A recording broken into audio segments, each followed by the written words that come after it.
بأوروبا مشان الأولاد، يعني ما عم بتدقوا بهالعملة.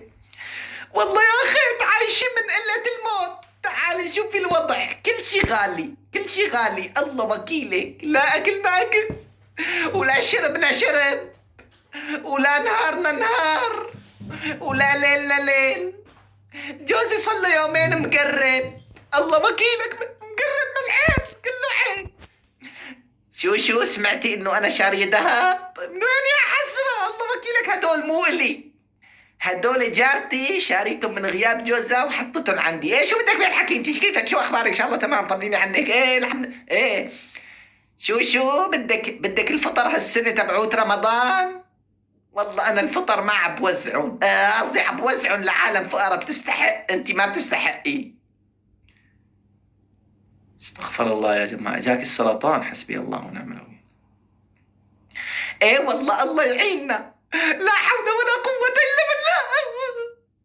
والله الفقر ذبحنا ذبح، وبتلاقي انهم هن على دور التافل ودور الكاريتاس، الله وكيلكم، ما عم بتلاقي كيس هالقده، بتروح على التافل بتنفضه نفضه بصير هيك قده بعرضي، بصير هيك قده، بصير خيمه بتعبي فيها الاغراض، وكله بتجيب من التافل، فليفله، باذنجان، بطاطا، لك كل شيء بتجيب من التافل. وبس حدا قال معك مصرات، الله يساعد، الله يساعد.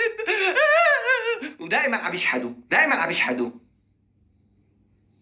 والله دائما عم يشحدوا يا زلمه. بتلاقي سيارتهم حق هديك الحسبه، عندهم بيوت، عندهم اراضي، عندهم محلات، ودائما عم يشكوا بيكوا، بيقولوا لك الله يساعد، الله يساعد، الله يساعد.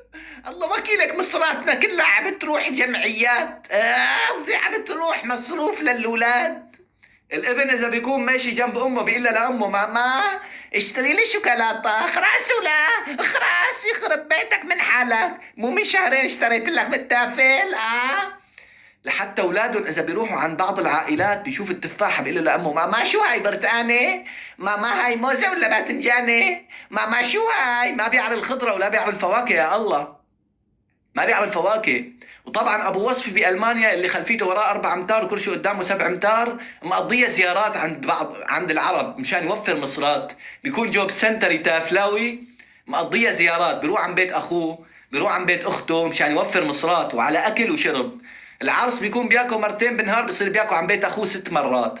لا تطعمي الاولاد خبز يا مرة.